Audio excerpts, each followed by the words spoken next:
नमस्कार। आज के इस वीडियो में हम सभी जानेंगे श्रावण मास के उन 10 रहस्यों के बारे में जो कि व्रत करने से पहले जानना बेहद ज़रूरी है। लोग जानते नहीं हैं और करते हैं, जिसकी वजह से पूरा लाभ नहीं मिल पाता है। भगवान शिव का महीना श्रावण महीना प्रारंभ होने वाला है। आषाढ़ महीने के शुक्ल पक्ष की समाप्ति के पश्चात ही श्रावण माह प्रारंभ होता है। आषाढ़ माह से ही वर्षा ऋतु का प्रारंभ हो जाता है और इसी महीने की शुक्ल एकादशी के दिन देव सो जाते हैं। देवशयनी एकादशी से ही चतुर्मास का प्रारंभ हो जाता है। तो आइए जानते हैं श्रावण महीने के 10 रहस्यों के बारे में। वीडियो को बिना स्किप किए हुए अंत तक देखिए और लाइक कीजिए, शेयर कीजिए, कमेंट कीजिए। कमेंट में जरूर लिखिए ओम नमः शिवाय, हर हर महादेव। आइए पहला नियम जानते हैं। आप देख रहे हैं जीवन जीने की कला स्पिरिचुअल। सत्संग का महत्व। श्रावण शब्द श्रवण से बना हुआ है, जिसका अर्थ है सुनना, यानी कि सुन करके धर्म को समझना। इस महीने में सत्संग का बहुत ही महत्व है। इस महीने में पतझड़ से मुरझाई हुई प्रकृति पुनर्जन्म लेती है। ये महीना इसलिए भी बेहद खास है। दूसरा, व्रतों का प्रारंभ हो जाना। श्रावण महीने से व्रत और साधना के 4 महीने यानी कि चतुर्मास प्रारंभ होते हैं। ये 4 महीने हैं श्रावण, भाद्रपद, अश्विन और कार्तिक। पौराणिक कथा के अनुसार देवी सती ने अपने दूसरे जन्म में शिव को प्राप्त करने के लिए युवावस्था में श्रावण महीने में निराहार रह करके कठोर व्रत किया और उन्हें प्रसन्न करके विवाह किया था। इसीलिए ये महीना विशेष होता है। अगर वैज्ञानिकों की भी आज की बात माने तो इस महीने में यानी कि ये जो चौमासा होता है, इसमें पाचन शक्ति कमज़ोर हो जाती है, कम हो जाती है। तो खाना कम कर लेना चाहिए। जो खाना कम कर लेगा, इसके अलावा नियमित रूप से फास्ट करता रहेगा, कम से कम सप्ताह में 1 दिन उपवास करेगा या 40 दिन का टोटली फास्ट कर लेता है, तो उसे कैंसर के भी चांसेस नहीं रहेंगे। उसका स्वास्थ्य बिल्कुल ठीक रहेगा। मौसम बदलते ही जो ये बुखार वगैरह की समस्या होती है वो भी नहीं होती। आइए तीसरा कारण समझते हैं। संपूर्ण महीने में व्रत रखते हैं लोग। जी हाँ, श्रावण मास में सिर्फ सावन सोमवार ही नहीं बल्कि संपूर्ण महीने ही व्रत रखा जाता है। जिस तरह से गुड फ्राइडे के पहले ईसाइयों में 40 दिन के उपवास चलने का नियम है, जो कि जिस तरह से इस्लाम में आप देखते हैं, इस्लाम में जब महीना आता है रमज़ान का तो उपवास रखा जाता है। उसी तरह से हिंदू धर्म में श्रावण मास को पवित्र और व्रत रखने वाला महीना माना गया है। पूरे श्रावण महीने में निराहारी या फलाहारी रहने की हिदायत दी गई है। इस महीने में शास्त्र के अनुसार ही व्रतों का पालन करना चाहिए। मन से या मन मानो व्रतों से दूर रहना चाहिए। संपूर्ण महीने में नहीं रख सकते हैं तो सोमवार सहित कुछ खास दिनों में व्रत का पालन अवश्य कीजिए और भोजन को कम कर लीजिए, आप स्वस्थ रहेंगे। नंबर 4, व्रत का नियम। श्रावण महीने में दूध, शक्कर, दही, तेल, बैंगन, पत्तेदार सब्जियां, नमकीन या मसालेदार भोजन, मिठाई, सुपारी, मांस और मदिरा का सेवन बिल्कुल नहीं किया जाता है। आप अगर आयुर्वेद भी पढ़ते हैं तो आपको इन चीज़ों को मना किया जाएगा।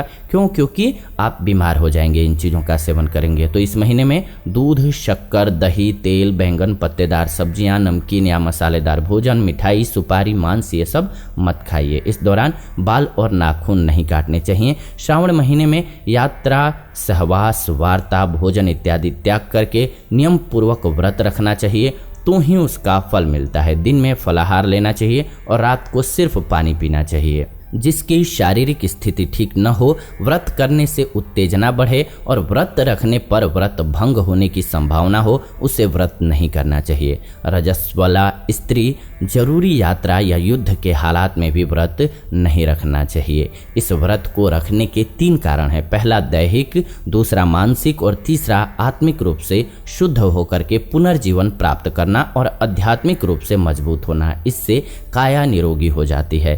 5वां, उपाकर्म करना। जी हाँ, श्रावण माह में श्रावणी उपाकर्म करने का महत्व भी है। यह कर्म किसी आश्रम, जंगल या नदी के किनारे किसी सन्यासी की तरह रह करके संपूर्ण किया जाता है। श्रावणी उपाकर्म के 3 पक्ष हैं: प्रायश्चित, संकल्प, संस्कार और स्वाध्याय। पूरे महीने किसी नदी के किनारे किसी गुरु के सानिध्य में रह करके श्रावणी उपाकर्म करना चाहिए। नंबर 6, इस महीने के व्रत और त्यौहार जान लीजिए। इस महीने में सोमवार, गणेश चतुर्थी, मंगला गौरी व्रत, मौना पंचमी, कामिका एकादशी, ऋषि पंचमी, 12वीं को हिंडोला व्रत, हरियाली अमावस्या, विनायक चतुर्थी, नाग पंचमी, पुत्रदा एकादशी, त्रयोदशी, वरालक्ष्मी व्रत, नराली पूर्णिमा, श्रावणी पूर्णिमा, शिव चतुर्दशी, रक्षाबंधन, ये सभी पवित्र पर्व इसी महीने आते हैं।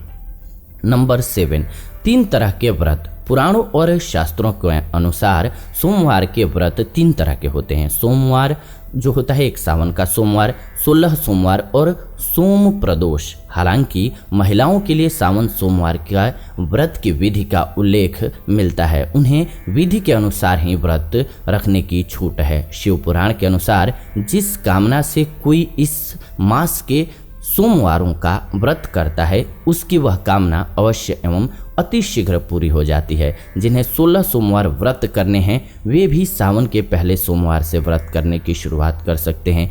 इस महीने में भगवान शिव की बेलपत्र से पूजा करना श्रेष्ठ एवं शुभ फलदायक होता है।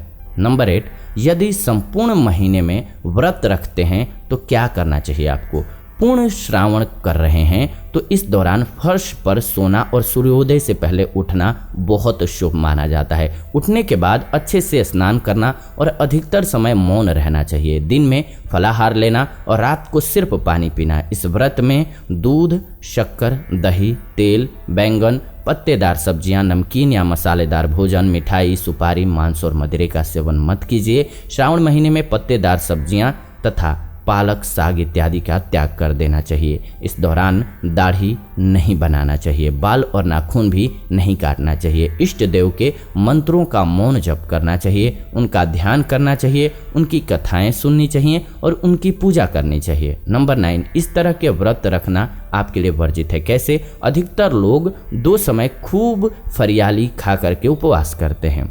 कुछ लोग एक समय ही भोजन करते हैं, कुछ लोग तो अपने मन से ही नियम बना लेते हैं और फिर उपवास करते हैं। यह भी देखा गया है कि कुछ लोग चप्पल छोड़ देते हैं लेकिन गाली देना नहीं छोड़ते हैं। जबकि व्रत में यात्रा, सहवास, वार्ता, भोजन, इन सभी का त्याग करके नियम पूर्वक व्रत रखना चाहिए तो ही उसका फल मिलता है। हालांकि उपवास में कई लोग साबूदाने की खिचड़ी, फलाहार या राजगिरे की रोटी और भिंडी की सब्जी खूब ठूस करके खा लेते हैं। इस तरह के उपवास से कैसे लाभ मिलेगा? उपवास या व्रत के शास्त्रों में उल्लेखित नियम का पालन करेंगे तभी तो आपको लाभ मिलेगा। डॉक्टर्स के पास भी जाएंगे तो आपको यही कहेंगे। उपवास किया जाता है इसलिए नहीं कि आप और गरिष्ठ भोजन कर लीजिए, बल्कि आपके शरीर के तंत्रों को अगर वैज्ञानिक दृष्टि से बात करें तो शरीर के जो तंत्र हैं उनको रेस्ट देने के लिए उपवास करना होता है। आप एक्स्ट्रा और खा लेते हैं तो बीमार हो जाएंगे। और ये समझ लीजिए जब तक ये महीना चलता है, श्रावण का ही नहीं बरसात का, तब तक आपको अपना भोजन कम कर लेना चाहिए। जो लोग भोजन कम कर लेते हैं वो स्वस्थ रहते हैं। नंबर 10, शिव के जलाभिषेक का फल। जी हाँ, श्रावण मास को मासोत्तम मास कहा जाता है। श्रावण नक्षत्र तथा सोमवार से भगवान शिव शंकर का गहरा संबंध है। इसी महीने में भगवान शिव और प्रकृति अनेक लीलाएं रचते हैं। कहते हैं कि जब समुद्र मंथन से निकले हलाहल विष को भगवान शंकर ने पी करके उसे कंठ में अवरुद्ध कर दिया तो उस तपन को शांत करने के लिए देवताओं ने उनका जलाभिषेक इसी महीने में किया था। इसीलिए इस महीने शिवलिंग या ज्योतिर्लिंगों का दर्शन एवं जलाभिषेक करने से अश्वमेघ यज्ञ के समान फल प्राप्त होता है तथा शिवलोक को पाता है। यानी कि शिव जी ने पूरी सृष्टि को बचाया था जहर को धारण करके अपने गले में, तो इसलिए शिव जी का जलाभिषेक किया जाता है तो उनका तरफ से विशेष लाभ प्राप्त होता है। तो उम्मीद करते हैं कि आपको वीडियो समझ भी आई होगी और बहुत पसंद भी आई होगी। इसमें से अगर आप